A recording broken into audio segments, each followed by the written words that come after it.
Thank you very much. Good afternoon, everyone. This is a very difficult time to be speaking, as some of you might already get hungry, but so I'll try to keep my talk as short as I can, given the very important topic that was given to me. First, I'd like to thank the leadership of the Pamantasan ng Lungsod ng Maynila for this wonderful conference. Because I think it's very important for the future PR practitioners of the country to really have a very broad view of what it takes to have good public relations, especially those who will join the business community. So you've already had your PR 101 and you had a crisis management talk by Mike. So I wanted to focus on what I feel is the best PR tool. It's not really, press releases or advertisements or certainly not environmental journalism. But in my view, it is really business ethics and corporate social responsibility. It is who you are and what you are. I think Mike mentioned this also, saying that as long as you are doing what the right thing, that's really the best PR for your company. So I'd like to just focus very quickly on the different terms that we use on this topic. Corporate citizenship is the general term we use for the way we do business. How you produce your products, you try not to damage the environment, you, if you're working with farmers and fishers, for example, that you pay them the right prices for their products, what we call fair trade. That's what you mean by corporate citizenship. No? Beyond that, there is good corporate citizenship, going beyond, or business ethics, going beyond what the law requires, and really making sure that your company is really doing the best it can under the circumstances. So, in this particular case, because they're corporations, they're corporations, no? In this case, we obey all the laws of the land, and that's very important in the Philippines. You still have a lot of businesses that don't pay the right taxes, that don't pay their employees minimum wages, or do not give them the benefits that are due them, or their employment practices are not or are inimical to the health and well-being of their employees. No, so those are not good corporate citizenship and against business ethics. And of course, that we have to be fair in all our dealings, whether if they are shareholders, our partners, or our suppliers and customers. No? And another notch above that is corporate social responsibility. And this is where the companies, because they are citizens, like you and I are citizens of the country, they are citizens and they have the resources to make significant impact on the country and on the community around their companies. They do have a responsibility to do something above and beyond their business bottom line, their profits, no? And that is to undertake programs for the good of society, even if that is not required by government compliance requirements. So corporate citizenship, as I mentioned earlier, is really very good for us, as mining is good for the company, it's done responsibly, because it is companies that create jobs. All of you will want to have jobs when you graduate from here, no, or from your colleges and universities. But if we don't have flourishing businesses, then there is no job creation, no? So importante rin sa ating kinabukasan na may mahuhusay na mga kumpanya na talagang umuunlad. Kasi kung hindi sila umunlad, hindi sila makapagbigay ng trabaho. They pay our taxes, and it is these taxes which translate into into road networks, into bridges, into street lights, into good services in public education and public health, no? And of course, they have to create value. Ang ibig sabihin ng creating value is they're also creating products that respond to the needs of our people, no? Whether that is mobile phones, whether that's refrigerators, whether that's good education. Those are products and services that the country needs in order to operate. And of course, the critical is that the products and services are safe, no? That the product does not have toxic minerals, for example, or that the chair does not fall apart when someone sits on them. So yung safety of their products and services is very important for good corporate citizenship. So I would like to make a case for you today that business ethics and corporate social responsibility, in my view, are the best PR tools. Why is this so? No? This is really a result of a lot of research being undertaken, not just here in the Philippines, but also abroad, especially in the US and in Europe or in the very developed countries. And they have clearly shown that companies that utilize corporate social responsibility have all of these benefits. Reputation management. If a company is known to be helping the community, helping the public education system, helping the public hospitals, they have a halo, what we call a halo effect, no? So the reputation is very positive in the minds of people. They can have very good community relations because often the first types of programs are undertaken for the community around the company. Siyempre, being a good neighbor, no? That's where you can get your employees. That's where you can help let's say a barangay library. Maybe you can create or help a barangay health center. So, syempre, yung mga katabi mo muna yung tutulungan, no? And then it also, talking about risk profile, if your company has a very good reputation to begin with, even if there's a problem that crops up, because your reputation is very strong, the public will believe you when you talk about how this accident happened or how this problem happened and what you are solving what you're doing to solve it. If you have a bad reputation in the first place, kilala kayong smuggler, kilala kayong hindi nagbabayad ng taxes, kilala kayong hindi nagbabayad ng inyong empleyado, pag nagkaroon lang kayo ng crisis, ay talagang ida-down kayo ng publiko dahil masama na kaagad yung unang perception nila sa inyo, no? So, by being a good corporate citizen, you already have what we call goodwill, no, in the public bank. It also is good for employee recruitment. In the Ayala group of companies, we are seeing more and more applicants asking not just about what they will do, but what the company is doing for the environment, for education, for health. So the youth now are much more aware of the need for societal programs by corporations, no? So meron din, they want their jobs to be relevant. They don't just want to be counting numbers if you're an accountant. But if once in a while your company does something for the community, then that gives them a good feeling, no? And so that also is good for employee recruitment and employee retention. Investor relations and access to capital, especially if the company is large and needs other investors to join them or even foreign investors to come in. I remember one time when the head of our strategic committee in Ayala Corporation told me that one foreign investor came to visit Ayala Corporation and he said, I don't want to see the annual report of Ayala Corporation. I want to see the annual report of Ayala Foundation.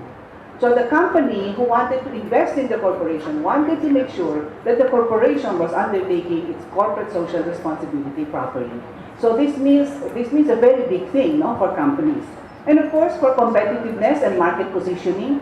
For example, I remember when I was doing a very short course in Harvard on environmental protection, one big tuna canner in the US decided to put on their label a notice that in their catching tuna, they are not killing dolphins. Kasi at some point that was a big issue, no? When they catch the tuna, dolphins are caught in the nets. And some companies, they just kill the dolphins, no? But they already made that a branding issue. So that is those are reasons why corporate social responsibility is really a good PR tool, because all of those things are what we want to achieve with good PR. In addition, philanthropic programs can create new markets. Yung tuna was one example, no? Very often we hear of green products, no? So people who are environmentally conscious, if you have two products, one says it is green, that it is making sure the environment is not or the products or services are not detrimental to the environment, the consumer will buy your product, sometimes even if it's a little more expensive, because you have a cost, no? And of course, the community involvement, especially when there's volunteerism, is a big thing, for example, against petty thefts. You know, sometimes companies, their security may not be perfect, so there might be petty thievery, or there might be cases when disgruntled employees will stone buses going to the company. That can be avoided if there is a program of the company volunteering with the community, for example, to build homes, low-cost homes, for example, in the community, or to plant trees, no? If it is beside an area, for example, of denuded forests. Future competitiveness and success can also depend on the health of the community, no? And I think I have a slide on that to show how important it is that the business and the community are working together. CSR also gives what I call a halo effect. Parang, ano pala ito, mabait pala itong mga kumpanya nito, no? Because meron din silang, they feel for other people, especially for those at the base of the pyramid. And those products and services will be more appealing to consumers, no? Okay, so what are the other perception reasons for corporate social responsibility? As I said, a good image and reputation attracts better employees. Business partners will favor doing business with you. Government and public groups will be more accommodating because the government has to work with businesses. But if your business is always shown as being violative of government laws and regulations, then the government will be much more strict in dealing with you, no? Whereas if you're showing very clearly that you're trying to help government by paying your taxes and by partnering with government on social programs, then there is always that good relationship building, no? And of course, for those companies that have public donations, for example, Jollibee has a feeding program, no? They feed malnourished children in public elementary schools. And they have coin banks, not only in the Philippines, but with us in the United States when we had our Ayala Foundation USA. So in those coin banks of Jollibee, because they said this for the feeding program, more people will donate. And so the company gets more resources from external and from other people for the programs that they undertake with the government, with the communities, no? Now, there is always what we call the altruistic reasons, no? It is the right thing to do. There's more a moral perception, no? Or we have an obligation to share our success. Even in our personal lives, di ba, you always hear, those who have more is expected from those who have more. So, you know, from millionaires, maybe they expect higher philanthropy. From those with very little money, maybe just volunteerism will be enough. And of course, it's also good for the company to give something back to the community, no? Because they are good neighbors. So here is what I was saying, where the socio-economic development of the community is also beneficial to the company, no? If there is less illiteracy and better education in the country, companies will have a greater pool of people to choose from for their employees or have competent workers. If there's less unemployment, that means more people are working, then companies have a bigger market, more people have money to buy their products and services. There's less criminality, no? Because they have jobs. Less homelessness creates a more stable social condition, no? And of course, if the people are in better health, your employees have higher productivity. So all of these reasons, for all of these reasons, corporate social responsibility is really a best PR tool, no? So in successful companies, and I have to talk about the Ayala Group because that's where I've been for the past 22 years. And I was the founder of the League of Corporate Foundations, which now has about 200 corporate members. These are the practices, no? So successful companies consider ethical practices and corporate social responsibility integral to their strategy. It's not just a nice to do. It's not just writing a check. It's integral to their marketing and branding strategy. It's intrinsic to their values. You must have heard of corporate culture, no? There are certain companies with very good corporate cultures where drive for excellence, the respect for the individual, the dedication and commitment. Some companies already have that culture and they're known for it. And so graduates want to join those companies because of that corporate culture, no? And it is indispensable to the way they do business. So their business practices are attuned to business ethics and CSR. So I'll just give you some examples of the Ayala social initiatives and why it is considered by the Ayala Group as their best PR tool, no? So I said it's a strategic management tool and it is discussed at the very highest levels of management. At the management committee level, when I was there, all the CEOs of all the companies, Globe, BPI, Ayala Land, Manila Water, Integrated Microelectronics, all of the presidents are in that MANCOM. And I'm also there as president of Ayala Foundation. So I am in effect, that message is, I am just as important, and corporate social responsibility is just as important as the profit of these corporations, no? And then of course, because we're a large company, the idea is your corporate social responsibility must be as important as your company. So if you're a small company, you can have a small CSR program. But if you're a very big company, your CSR program must be just as at the level of excellence as your profitable companies. So in Ayala, the three areas that we focus on were education, environment, and entrepreneurship. Now, the area of differentiation here is, it is strategic to the company, and I will show you that in the examples that I will show.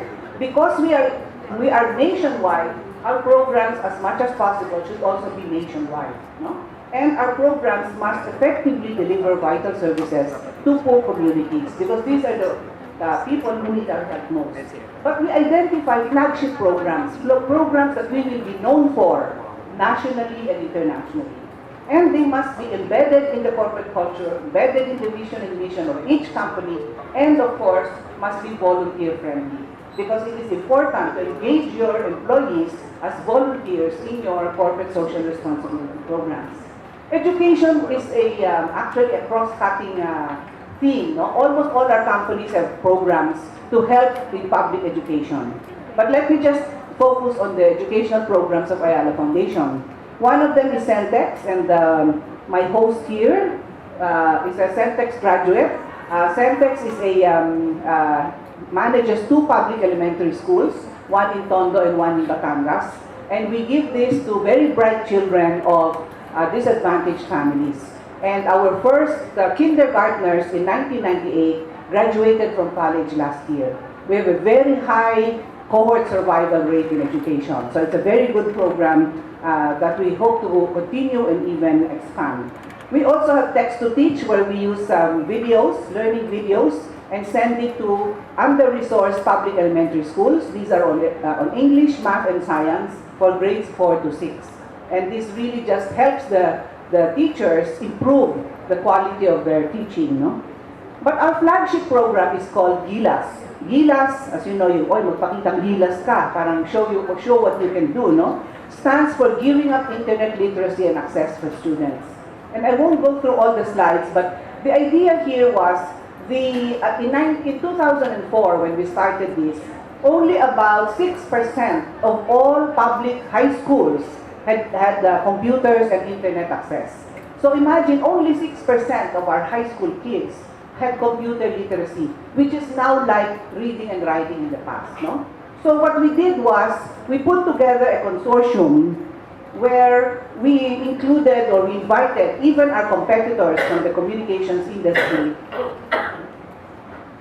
and also other funding agencies, USAID, and worked with the Department of Education, because this was a huge project. Our ambition was to put computers, a computer lab with internet access, in all, at that time it was 5,400 public high schools. There are now about 7,000 of them. It would have cost about 600 million pesos. And that was beyond also what Ayala could afford.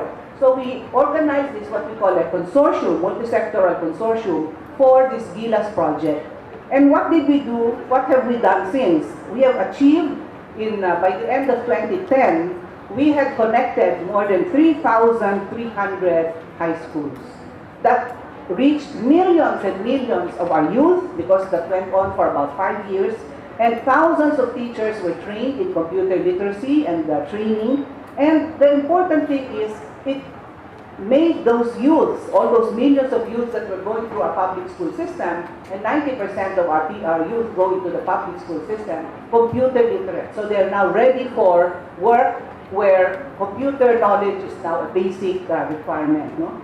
It democratizes access to information, as you all know, probably through your mobiles, through your Facebook, through your Google, that now you can know anything under the sun. No? If you think of a line of a song that you can't remember, you just type out the line of the song and the song will come out. So it's really a tremendous boon to students. No? It upgraded the quality of education, and of course, it showed, especially for Brother Armin, when we turned this over to DepEd, he showed very